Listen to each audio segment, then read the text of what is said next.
Elden Ring has been out for nearly 2 weeks now, and the discussion around the game has been interesting. I feel like I can talk about this from a fairly unbiased perspective.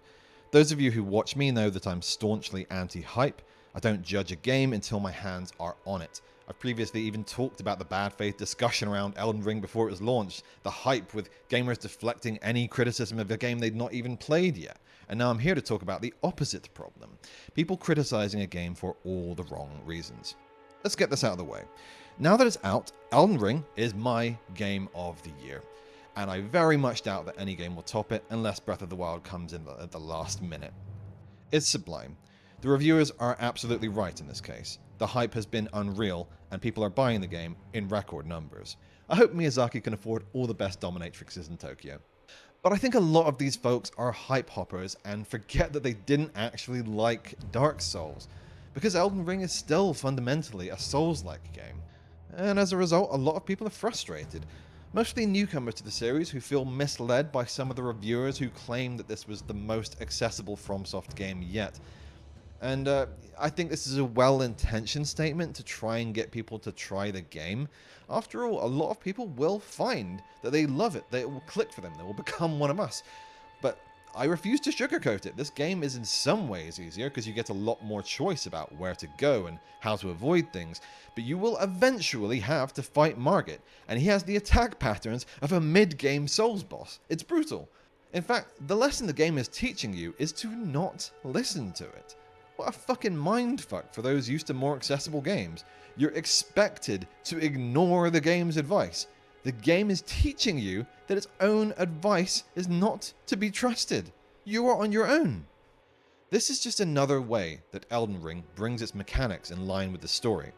FromSoft characters will not feed you reliable truths. At best, they are telling you what they believe.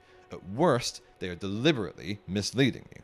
By representing this in gameplay terms, Miyazaki is absolutely fucking with his players, and is incredibly ballsy. For him to get away with being so deliberately unfriendly, and yet be the most talked about game in years, is an unmatched feat in the last decade of video games. Maybe it's specifically because gamers have been so wrapped in cotton wool for so long, which is kind of a natural extension of the post-Wii era, and I say this unmaliciously, the casualization of video games. There's nothing wrong with casual games, but Elden Ring is for a specific type of gamer. Those that love the games absolutely love them, and those who dislike the games would rather the game was Horizon Forbidden West. But listen, look, not every game has to be the fucking same. There are so many Assassin's Creed, Batman Arkham City-esque checklist finders that you could spend the rest of your life playing them. Dying Light 2 will take 500 hours to complete. I don't know who has 500 hours. Go get your fill. You don't need to play Elden Ring. It's okay to dislike things. You don't need to understand why people love it.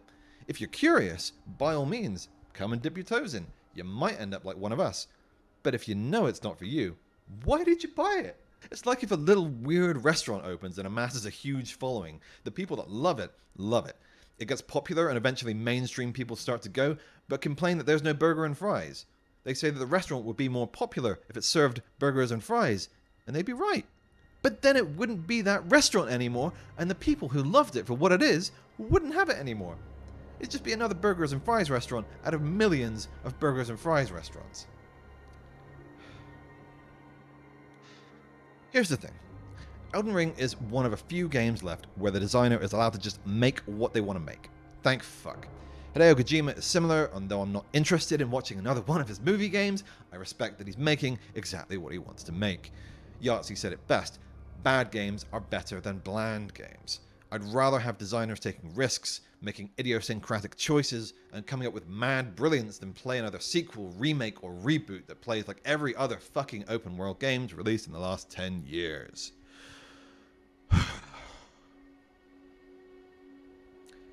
Okay. So that's not what I want to talk about. That was the intro! I had to get you up to speed before I talk about what I want to talk about. And that's the bad fucking takes. Today, the new thing that people are talking about is the UX and the UI. UX stands for user experience, by the way, and I would argue that the UX design is very deliberate and exactly how Miyazaki wants it to be, but I've sort of talked about that already. UI is even more bizarre.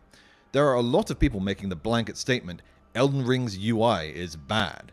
Now, as partisan as I've probably come across in this video, I am legitimately the devil's advocate guy who will always try to understand where people are coming from. I googled this and searched extensively. I found a lot of people talking about the UI being bad, that nothing that really specifically says why, other than no quest log and no quest markers. The best I could find are things like the boss health bar is a little too high, or finding items in your inventory is a pain. Now, some of these are alleviated when you realize certain tips and tricks. On the topic of items, some people, like me, didn't realize that items flash up their category when you pick them up, and you can click to sort by new to check out your new items. It's a learning curve, but once you know what you're doing, it works really well. I've always found the FromSoft menus to be refreshingly lacking in the over-design of some modern games. No unnecessary radials, no holding buttons to open menus or other sluggish menus. Just bang, bang, bang, done. Even with the lack of a pause feature, you can swap weapons in a boss fight. In fact, it kind of resembles the hurried searching through your bag that you might have to do in a real-life version of D&D, instead of just reaching into your 100-pound bag of shit to pull out exactly what you need.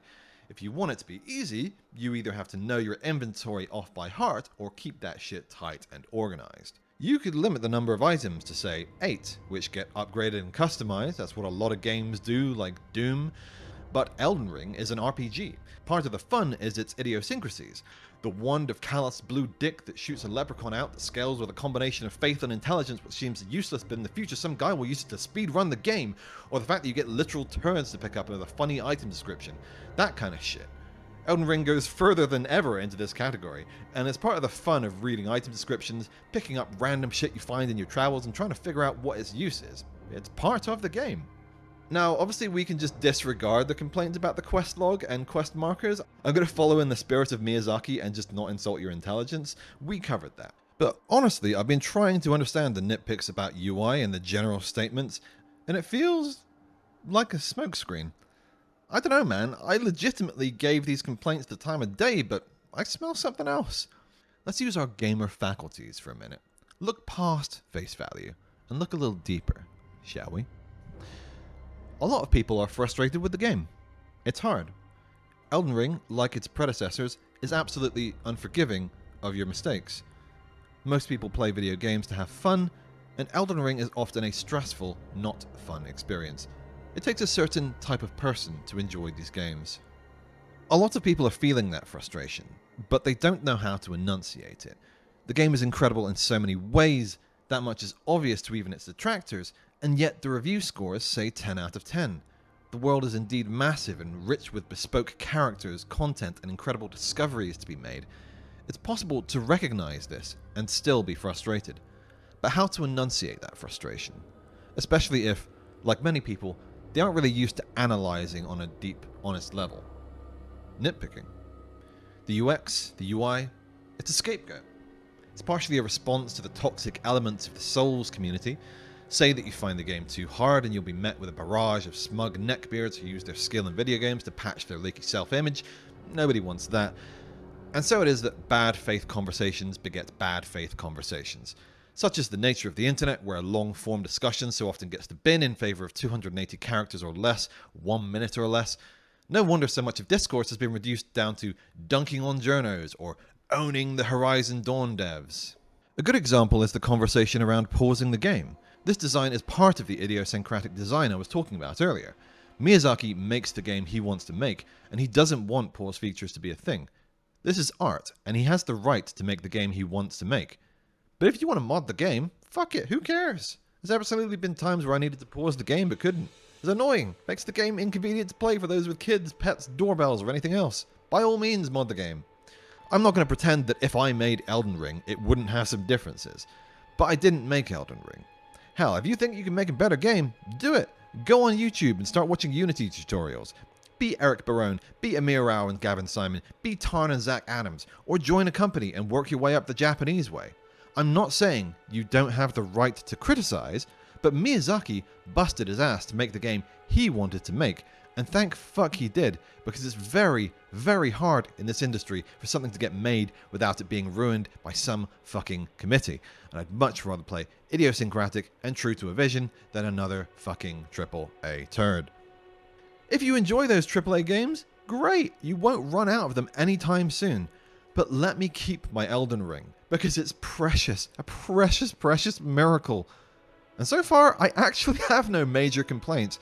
The frame rate on PC is a problem, and about the only legitimate complaint I can find, but like the UX and UI problems, it's been massively overstated. My frame rate stutters for about a second, maybe every 15 minutes to an hour. I notice it, and then I move on. Pop in. It's a problem if you care about that thing. I've been playing video games since the NES era, so I'm kind of spoiled by modern graphics anyway. I wouldn't personally want every game to be delayed by another year and cost another 20 quid just so I could eliminate every last little bug. That's just me. Like, it should be fixed, but if you're legitimately missing out on this amazing, one-of-a-kind, discovery-driven world of mystery because the frame rate stutters every once in a while, I think you're lying to yourself. Just be honest. It's not for you, and that's okay. If you think the game should have an easy mode, that's a perfectly valid opinion, and you're free to vote with your dollars by not playing the game. But I don't think Miyazaki is going to change his games, because if he did, it would no longer be the game he envisioned.